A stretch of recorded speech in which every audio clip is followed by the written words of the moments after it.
ഈ ഒരു പെണ്ണ് ഓഫീസ് റൂമെല്ലാം ക്ലീൻ ചെയ്തുകൊണ്ടിരിക്കുമ്പോൾ അവളുടെ ബോസ് വന്ന് അവളോട് മോശമായിട്ട് പെരുമാറിയത് മാത്രമല്ല ഒരുപാട് കാര്യങ്ങൾ അവളോട് വൃത്തികേടായി പറഞ്ഞ് അവളെ ഭയങ്കരമായി ഹറാസ് ചെയ്യാനായിട്ട് ശ്രമിച്ചുകൊണ്ടിരിക്കുകയാണ്. എന്നാൽ അവൾ ബോസിന്റെ മുഖത്തേക്ക് ഇട്ടൊന്ന് കൊടുത്തതിന് ശേഷം അവിടെ നിന്ന് ഓടിപ്പോകുന്നുണ്ട്. ദേഷ്യം വന്ന ബോസ് ചിരിച്ചുകൊണ്ട് നിന്റെ പണി പോയിടി എന്നും പറഞ്ഞ് അവന്റെ പണി നോക്കി നിൽക്കാണ്. അങ്ങനെ കുറച്ചു നേരം കഴിഞ്ഞ് ഈ ഒരു പെണ്ണ് വീണ്ടും ക്ലീൻ ചെയ്യുന്നത് കണ്ട ബോസ് അവളുടെ എടുത്തു പോയതിനു ശേഷം ഞാൻ ലാഡർ പിടിക്കണോ എന്നെല്ലാം ചോദിച്ച് ഫ്ലേർട്ട് ചെയ്തുകൊണ്ടിരിക്കുകയാണ്. എന്നാൽ അവള് ബോസിനെ ശ്രദ്ധിക്കാത്ത പോലെ നിൽക്കുകയാണ്. അവൻ ആ സമയം അനാവശ്യങ്ങൾ പറയുന്നുണ്ടായിരുന്നു.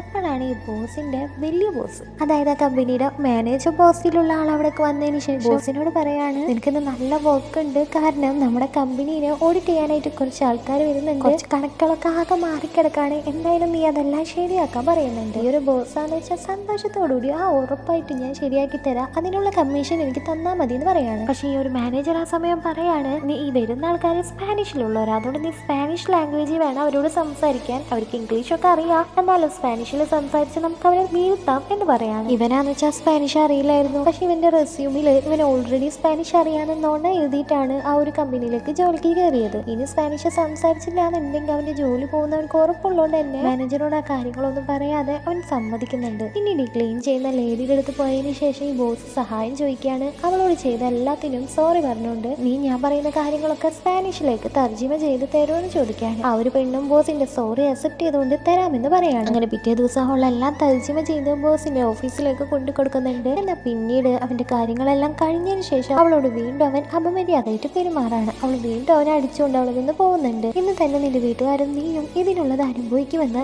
അവളോട് അവൻ പറയാണ്. പേടിച്ചു പോയി ഇവളാന്ന് വെച്ചാൽ ഒരു കാർഡ്ബോർഡും പെട്ടി എടുത്ത് അവൾ തർജിമ ചെയ്ത ആ ഒരു ഫയൽ ഉണ്ടല്ലോ, അതുപോലെ തന്നെ വേറൊരു ഫയല് തർജിമ ചെയ്ത് കൊണ്ടുവന്നതിന് ശേഷം ബോസിന്റെ ഫേവറേറ്റ് ആയിട്ടുള്ള ഒരു പ്രതിമ അവിടെ ഉണ്ടായിരുന്നു, അത് നിലത്തിട്ട് ഒടുക്കുകയാണ്. ബോസ് അത് നോക്കാൻ പോകുന്ന സമയം ഇവൾ ആ ഒരു മുന്നത്ത് തർജ്ജിമ ചെയ്തത് മാറ്റിയിട്ട് വിളിപ്പ് ചെയ്തുകൊണ്ട് വന്നത് വെക്കാണ്. ബോസ് ഇതൊന്നും അറിഞ്ഞിട്ടുണ്ടായിരുന്നില്ല. ബോസ് അവളോട് വേഗം തന്നെ പുറത്തു പോകാനായിട്ട് പറയാണ്. അങ്ങനെ ഈ ഓഡിറ്റിന് വന്ന ആൾക്കാരോട് ഈ ഒരു ബോസ് സ്പാനിഷിൽ സംസാരിക്കുകയാണ്. പക്ഷെ ആക്ച്വലി അവൻ സംസാരിക്കുന്നത് കമ്പനി നടക്കുന്ന ഫ്രോഡിനെ കുറിച്ചും അതുപോലെ ഒരു പെണ്ണിനോട് ഞാൻ ചെയ്ത തെറ്റെന്താണ് എന്നൊക്കെയാണ് സ്പാനിഷിൽ പറഞ്ഞുകൊണ്ടിരിക്കുന്നത്. പൊട്ടൻ അതുപോലും അവനെ അറിയുന്നേ ഉണ്ടായിരുന്നില്ല. അവസാനം ഇതൊക്കെ കേട്ട് നിന്ന ആ ഒരു ഓഡിറ്റേഴ്സ് പറയാണ്, നിങ്ങളെ കമ്പനി കൂട്ടാൻ റെഡി ആയിക്കോ എന്നും പറഞ്ഞ് ഇറങ്ങിപ്പോവാണ്. അപ്പോഴാണ് ഈ ഒരു പെണ്ണ് പണി തന്നതാണെന്ന് ആ ബോസിന് മനസ്സിലാവുന്നത്. ഈ ഓഡിറ്റേഴ്സിന് ഈ പെണ്ണാണ് ഇതെല്ലാം ചെയ്തതെന്ന് മനസ്സിലാക്കിക്കൊണ്ട് അവൾക്കൊരു പുതിയ ജോലി നല്ല കമ്പനിയിൽ കൊടുക്കാണ്. അതും ക്ലീനർ ആയിട്ടല്ല, വലിയൊരു പോസ്റ്റിലേക്ക്. നമ്മൾ സഹിച്ച് ക്ഷമിച്ച് മുന്നോട്ട് പോകാൻ തയ്യാറായാൽ ഉറപ്പായിട്ടും വിജയം നമുക്ക് തന്നെ ലഭിക്കും. വീഡിയോ ഇഷ്ടപ്പെട്ട ലൈക്ക് ചെയ്തിട്ട് പോവാം. Thank you. ഹോം മെയ്ഡ് പിക്കിൾസിനോട് താല്പര്യമുള്ളവർ ഈ കാണുന്ന നമ്പറിൽ ഒന്ന് ബന്ധപ്പെടണേ. അവരെല്ലായിടത്തേക്കും കൊറിയർ അയച്ചു തരും. ഡിസ്ക്രിപ്ഷനിലെ എൻക്വയറി ലിങ്ക് ഉണ്ട്. അപ്പോൾ എല്ലാവരും അതൊന്ന് ചെക്ക് ചെയ്തേക്കണേ.